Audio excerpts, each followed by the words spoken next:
आज हम बात करेंगे the girl in the basement movie के बारे में। नमस्ते दोस्तों, हमारे चैनल मूवी रिव्यूज में आपका स्वागत है। मूवी में आगे बढ़ने से पहले अभी तक आपने हमारे चैनल को सब्सक्राइब नहीं किया तो जल्दी सब्सक्राइब कीजिए और साथ ही नोटिफिकेशन आइकॉन को भी प्रेस कीजिए। बॉलीवुड सिल्वर स्क्रीन पर sign the girl in the basement कहानी की शुरुआत में सारा नाम की एक लड़की को दिखाया जाता है जो कि अपने माता पिता और बड़ी बहन के साथ रहती है। सारा पार्टी में जाना चाहती है लेकिन उसके पिता डॉन उसे परमिशन नहीं देते। इस बात पर सारा नाराज हो जाती है और अपने कमरे में चली जाती है। रात को उसका क्रिस्टोफर नाम का एक दोस्त आता है, उसके साथ उसी बाइक पर बैठकर उसके साथ पार्टी में चली जाती है जहाँ जाने की परमिशन उसके डैड ने उसे नहीं दी थी। सारा पूरी रात उस पार्टी में अपने दोस्तों के साथ एंजॉय करती है। अगली सुबह जब वो घर आती है तो वहाँ पर उसकी मॉम और उसकी बड़ी सिस्टर उसके पास आती है। तीनों आपस में बात करते हैं। सारा बताती है कि वो 3 महीने बाद 18 साल की होने वाली है और एक बार वो 18 साल की हो गई उसके बाद वो अपने दोस्त के पास चली जाएगी। सारा के पिता ये बात सुन लेते हैं। अब लगभग पूरे 3 महीने बीत चुके हैं।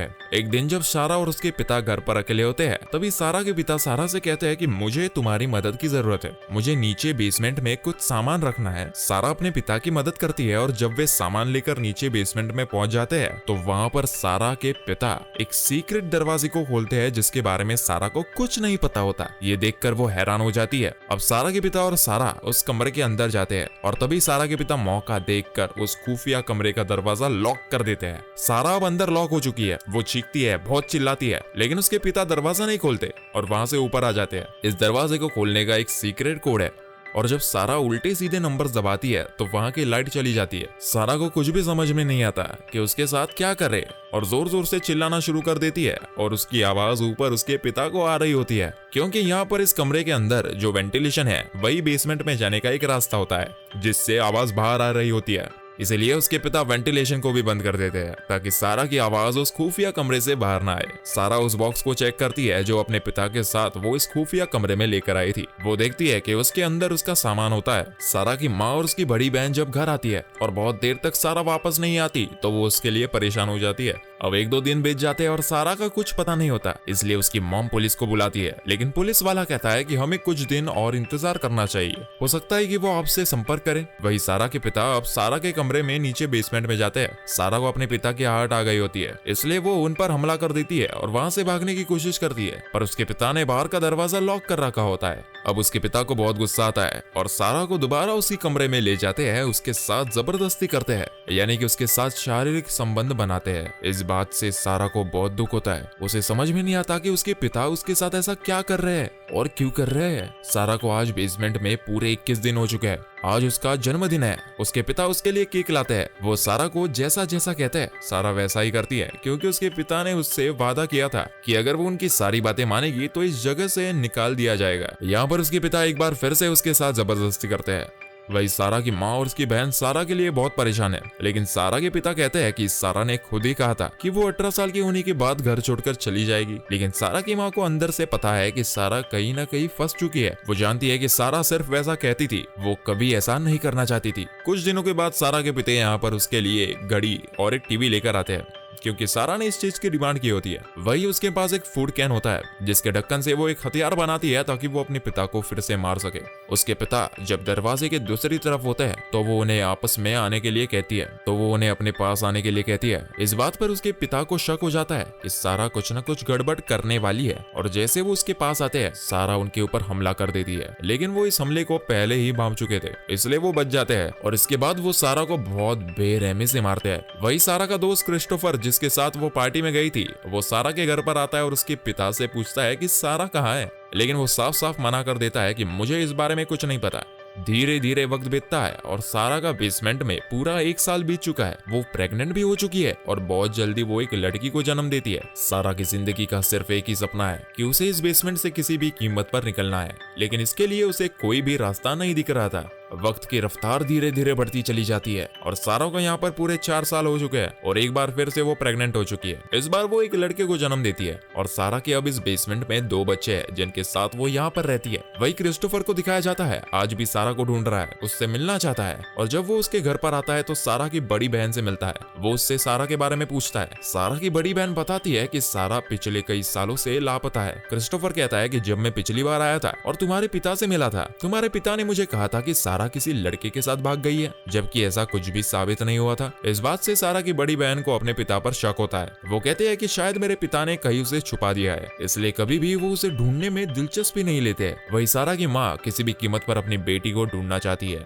जिसके लिए वो एक प्राइवेट डिटेक्टिव को भी हायर करना चाहती है। लेकिन सारा का पिता, जो कि एक दुष्ट इंसान है, वो ऐसा नहीं चाहते। सारा की माँ और उसके पिता के बीच में लड़ाई होती है। सारा की माँ नाराज होकर चली जाती है और सारा के पिता भी उसके पीछे जाते हैं। सारा की बहन भी यहाँ पर है और वो देखती है कि उसके पिता की जेब से कुछ चाबियां गिर गई है और ये चाबियां उसी दरवाजे की है जो बेसमेंट में है, जिसके पीछे सारा है। सारा की बहन चाबी उठाकर नीचे बेसमेंट में जाती है, जहाँ पर बहुत सारा सामान होता है। सारा की बड़ी बहन ये सब कुछ चेक कर रही होती है कि तभी उसका पिता यहाँ पर आ जाता है, इसलिए उसे यहाँ से जाना पड़ता है। वही सारा तीसरी बार भी प्रेग्नेंट हो जाती है और एक बार फिर से वो एक लड़के को जन्म देती है। लड़के को जन्म देने के बाद वो डॉन से, यानी कि अपने पिता से कहती है, मैं नहीं चाहती कि यहाँ अंधेरे में पढ़ाओ, मैं चाहती हूँ कि तुम इसे बाहर ले जाओ, तुम इसे मेरी मॉम को दे देना, वो इसे पाल लेंगी। उसके पिता को ये आइडिया अच्छा लगा तो वो बच्चे को वहाँ ले जाता है और अपने दरवाजे के बाहर रख देता है। दरअसल उसने सारा से एक नोट लिखवाया था, जिसमें सारा ने लिखा होता है कि मेरा बच्चा बच जाए, मेरी फाइनेंशियल कंडीशन बहुत अच्छी नहीं है, इसलिए मैं इस बच्चे को पालने में सक्षम नहीं हूँ। मॉम, आप इस बच्चे को अडॉप्ट कर लेना और आप इसे पाल लेना। सारा की मॉम जब नोट देखती है तो बच्चे को अपने गले से लगा लेती है। वो फैसला करती है कि वही इस बच्चे को पालेंगी। लेकिन बच्चे के नीचे एक और नोट होता है जो सारा ने अपनी मॉम के लिए लिखा होता है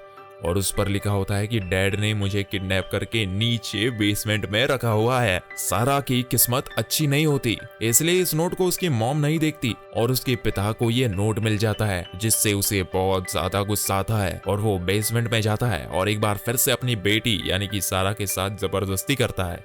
वक्त बीतता है। इस दौरान सारा को इस बेसमेंट में पूरे 14 साल बीत चुके हैं। उसके बच्चे बड़े हो चुके हैं। उसकी जो बड़ी बेटी है अब वो जवान दिखना शुरू हो गई है और सारा का पिता, जो कि एक हैवान है, अब उसकी गंदी नजर सारा की बेटी पर भी है। सारा इस बात को बहुत अच्छे से जानती है और वो किसी भी कीमत पर इस बेसमेंट से निकलना चाहती है। एक दिन सारा जब अपने दोनों बच्चों के साथ बैठी होती है तभी ऊपर से पानी टपकता है। वो देखती है कि छत से पानी नीचे टपक रहा है। सारा को आइडिया आता है, वो समझ जाती है कि वो जगह कच्ची है। वो वहाँ पर छेद करना शुरू कर देती है और जल्दी वहाँ पर छेद हो जाता है और जब रात होती है तो वो उसी छेद से लाइट चमकना शुरू कर देती है। बाहर से एक आदमी देखता है कि नीचे बेसमेंट से कोई लाइट लीक हो रही है। वो घर का दरवाजा नॉक करता है और सारा की किस्मत एक बार फिर से उसका साथ नहीं देती, क्योंकि उसी का पिता घर के बाहर आता है। वो आदमी उसके पिता को बताता है कि तुम्हारे बेसमेंट से कोई लाइट लीक कर रही है। इस बात पर उसे बहुत गुस्सा आता है। वो बेसमेंट में जाता है और सारा को बहुत बुरी तरह से मारता है। दरअसल सारा प्रेग्नेंट थी और पिटाई की वजह से उसका मिसकैरेज हो जाता है। ऐसे दिन बीतते चले जाते हैं। सारा के दोनों बच्चे यहाँ पर परेशान हैं। उन्हें नहीं पता कि उन्हें किस बात की सजा दी जा रही है और जब सारा से वो इस बारे में पूछते हैं तो सारा उन्हें सारा सच बता देती है। वो कहते हैं कि जिस आदमी ने हमें यहाँ पर कैद किया है वो और कोई नहीं बल्कि मेरे पिता है। तुम उसी के बच्चे हो और मैं किसी भी कीमत पर तुम्हें उससे बचाना चाहती हूँ। ये सुनकर सारा के दोनों बच्चे यहाँ पर पूरी तरह से डर जाते हैं और जब ये बात सारा के पिता को पता चलती है कि सारा ने बच्चों को सारा सच बता दिया तो उसे बहुत गुस्सा आता है और सारा को एक बार फिर से बहुत बुरी तरह से मारता है। अब सारा की हालत बहुत ज्यादा खराब हो चुकी है। साथ ही वो अपनी दोस्त क्रिस्टोफर को हमेशा याद करती है, जिससे वो प्यार किया करती थी, जिससे वो आखिरी बार मिली थी और वो उसका सबसे अच्छा दोस्त भी है। लेकिन सारा की सबसे बड़ी चिंता होती है उसकी बेटी, जिसे अस्थमा है। वो किसी भी कीमत पर अपनी बेटी को यहाँ से बाहर निकालना चाहती है। वही सारा के पिता की जॉब चली जाती है। धीरे धीरे उनके सारे फंड्स भी खत्म हो जाते हैं। उनके ऊपर बहन का भी लोन होता है, इसलिए अब उन्हें इस घर को खाली करना होगा और वो जानता है कि अगर ऐसा हुआ तो उसका सारा काला सच दुनिया के सामने आ जाएगा, क्योंकि जो भी नई फैमिली इस घर पर रहने के लिए आएगी वो सारा और उसके बच्चों को आज नहीं तो कल ढूंढ ही लेगी। और वो तय करता है कि वो सारा को और उसके बच्चों को बेसमेंट में मार देगा। वो अपनी गाड़ी को एग्जॉस्ट फैन के पास ले जाता है और उसका धुआं बेसमेंट में छोड़ना शुरू करता है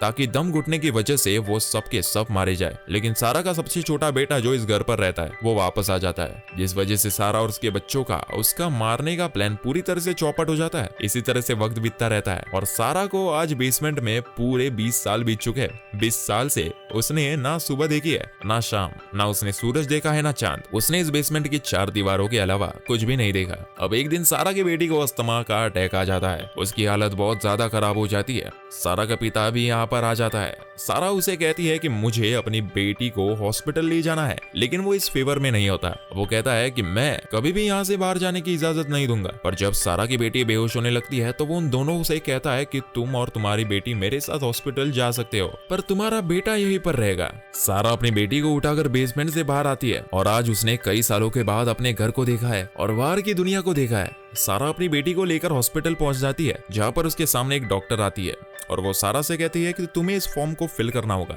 सारा जानबूझकर फॉर्म के ऊपर पानी गिरा देती है और जब सारा का बेटा दूसरा फॉर्म लेने के लिए जाता है तो सारा लड़खड़ाती हुई डॉक्टर तक पहुंच जाती है, उसके गले से लग जाती है और कहती है कि मुझे बचा लो। ठीक उसी वक्त सारा का पिता भी पीछे आ जाता है। वहां पर एक पुलिस इंस्पेक्टर भी होता है और इससे पहले कि उसका पिता वहां से भागता, वो उसे पकड़ लेता है, जिसके बाद डॉन को ना चाहते हुए भी अपना सारा सच बताना पड़ता है। इसके बाद सारा के बेटे को भी बेसमेंट से निकाल दिया जाता है। इन सब ने यहाँ पर 24 साल गुजारे हैं। 24 सालों के बाद जब सारा की माँ और उसकी बड़ी बहन सारा को और उसके बच्चों को देखते हैं तो वो पूरी तरह से बेबस हो जाते हैं। उन्हें यकीन ही नहीं होता कि उनकी बेटी के साथ इतना बड़ा जुल्म हुआ है और जुर्म करने वाला और कोई नहीं बल्कि खुद उसका पति यानी कि सारा का पिता है। हालांकि सारा अब आजाद तो हो चुकी थी, लेकिन उसके दिमाग में ये जो यादें है आज भी वो उसके साथ है, जिसे मन से निकाल पाना इतना आसान नहीं है। यहीं पर क्रिस्टोफर को भी दिखाया जाता है, जो अब भी अनमैरिड होता है, उसने भी शादी नहीं की होती है और अब सारा ज्यादा से ज्यादा उसके साथ टाइम स्पेंड करती है।